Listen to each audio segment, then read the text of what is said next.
Hey everybody, it's Ron from Pick Dawgz, and this is Ron's Rundown. We're going to go over the MLB game schedule for Monday, August 14th, 2023. If you like what you see, make sure to give this video a big thumbs up and subscribe to our channel. Don't forget to put your baseball picks in the comments section below. And if you're looking for my best bets, including my $19 rundown best bet, you can find those at the premium picks tab at pickdawgz.com. Alrighty, let's get into it. Here are the games for Monday in Major League Baseball. First up, it's the Houston Astros taking on the Miami Marlins. Framber Valdez and Braxton Garrett are your starters. Now, we know Framber's been pretty inconsistent lately. He threw a no-hitter on August 1st against the Guardians, but before that, he was struggling against the Rangers, Angels, and A's, giving up 6 earned, 4 earned, and 5 earned. Then after the no-hitter against the Guardians, he struggles again, gives up 6 earned runs and 2 home runs against the Orioles. So Framber's kind of been all over the place these days, but I do like his matchup here. The Marlins have good numbers against lefties overall this season, but in the last month, those numbers starting to drift a bit. They're below average in ISO, right around league average in team OPS. Their strikeout rate's going up a little bit. The walk rate's going way down at 4.5%.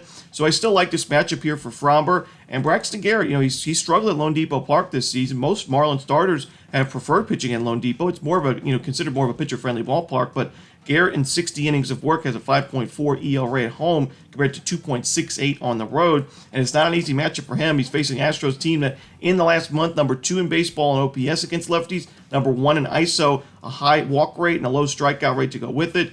To me, the Astros bats are too much here. Give me the Houston Astros on the money line.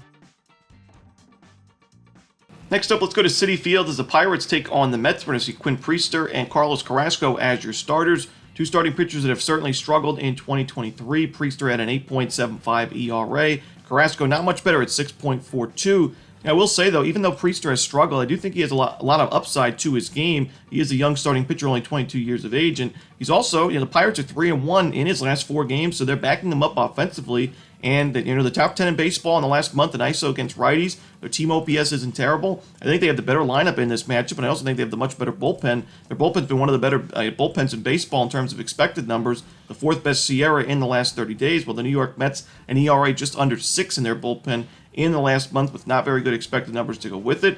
Carlos Carrasco 3-6 this season. The Mets aren't really winning his games. Hasn't been a profitable pitcher. His last 5 starts, 1-4 record for New York, and they've played some weak teams, the Royals, the Nationals. So give me the Pittsburgh Pirates here on the money line at Citi Field. Next up, it's the New York Yankees taking on the Atlanta Braves. We're going to see Max Fried and Clark Schmidt on the mound in this one. Now, I know it's been a disappointing season for the Yankees thus far, mostly offensively, but they have hit lefties pretty well this year and in the last month, where they're top 10 in baseball in OPS and ISO as a team. And, Max Fried didn't pitch too well in his last game against the Pirates. 4 innings, 4 earned runs, 6 base hits. And, I do think the Yankees could get to him in this spot. And, by the way, that was against the Pirates, Max Fried. We talked about how the Pirates hit righties very well, but against lefties, they've been one of the worst teams in baseball recently, really last 2 months or so. So I'm not really impressed with that performance from Max Fried. Now Clark Schmidt's on the other side for the Yankees. He's pitching really well. The Yankees are winning his games. They're 7-1 in his last 8 starts. So for me, I think there's value here with the New York Yankees on the road. I'll take the 1.5 runs with the sprinkle on the money line for the New York Yankees.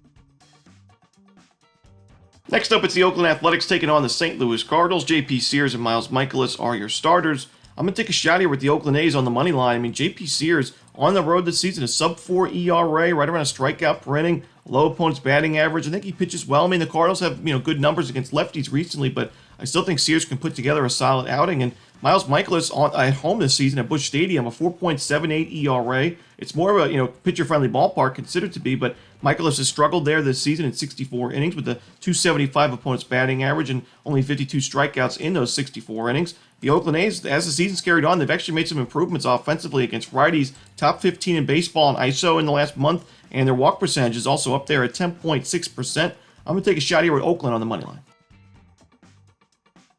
Next up, we see the Los Angeles Angels taking on the Texas Rangers. Patrick Sandoval and Max Scherzer are your starters.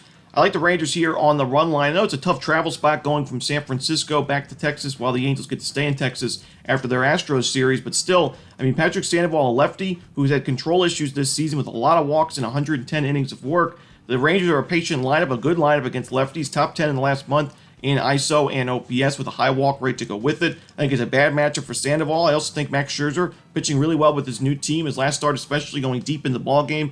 And, if Sandoval's not able to go deep in this game because of his walk issues, control issues, we haven't seen a lot of this Angels bullpen, which has been one of the worst in baseball this season, especially in the last month, where they've got an ERA above 5 and the fourth worst Sierra in the league. So give me the Texas Rangers here on the run line. To me, this is a mismatch. Next up, we see the Seattle Mariners taking on the Kansas City Royals. We're going to see Logan Gilbert and Brady Singer on the mound.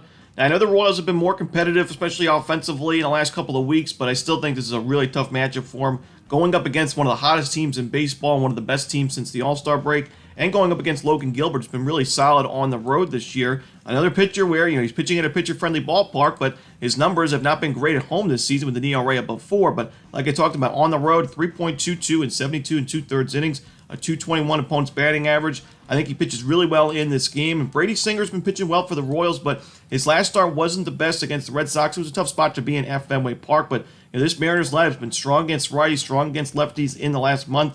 I do think Singer gives up a few, but I also think the Royals bullpen, which has been one of the worst in baseball, probably the worst in baseball overall this year, will give up a few more in the end. So give me the Mariners here on the money line and run line on the road. Next up, we go to Coors Field as the Diamondbacks take on the Rockies. Chris Flexen for the Rockies, no official starter for Arizona. Now, Chris Flexen is certainly not my favorite option on the mound, but I will say he has a pretty favorable matchup as, the Diamondbacks since the All-Star break offensively against lefties, against righties, they've plainly been one of the worst teams in baseball. So, I do think Flexen will give up a few runs early in this game, but I also think the Rockies' bats are going to be able to back him up. This Diamondbacks bullpen, we talk about the Rockies pitching staff and bullpen, how it's, tough to pitch at Coors Field, but this Diamondbacks bullpen in the last 30 days has an ERA just below 7. So, for me, this is a tough spot to be in for Arizona. The first home game for the Rockies in quite a while. They played on the road against St. Louis, Milwaukee, and the Dodgers. Tough road trip where they didn't play too well, but going back home where the Rockies have been solid this season with only 5 games under 500 for a team that's 45 and 72, that's actually not that bad of a record. I'm going to take the Rockies here. I think Flexen, may not be pretty, but I think the Rockies grab the W in the end. Next up, we see the Baltimore Orioles taking on the San Diego Padres. Grayson Rodriguez and Yu Darvish are your starters.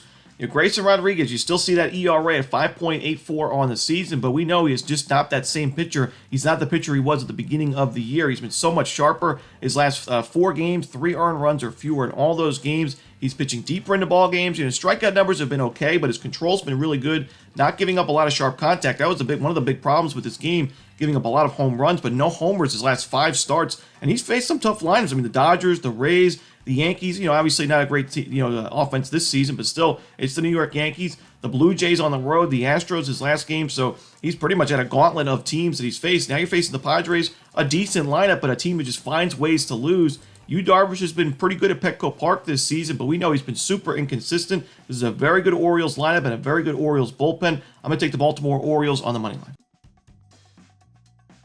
Next up, we see the final game for Monday's card in Major League Baseball, the Tampa Bay Rays and the San Francisco Giants. No official starter for the home team, but we should see Tyler Glasnow for Tampa Bay. This is a tough matchup. I think this is going to be a tough series for the Giants, honestly, as this is a team that in the second half of the season, since the All-Star break, offensively just hasn't been very good, but their pitching staff has kind of helped them out and been able to, keep them competing in that National League West race. But now you're facing a Tampa Bay Rays team, and you're facing Tyler Glasnow, who is in great form, going 7 innings each of his last 3 starts, which we don't always see from Glasnow because his control can sometimes be an issue. He's a strikeout-dependent starter, so usually his pitch counts go up early in games, but he's pitching at least 6 innings his last 4 games with a good amount of strikeouts, all quality starts. You're a Giants team that I mentioned, struggling offensively. You're dead last in baseball in ISO, dead last in team OPS against righties in the last month, a pretty high strikeout rate to go with it, so I don't think the Giants do much offensively, and also, other than Glasnow, this Rays bullpen's also made a lot of improvements with the decent expected numbers in the last 30 days.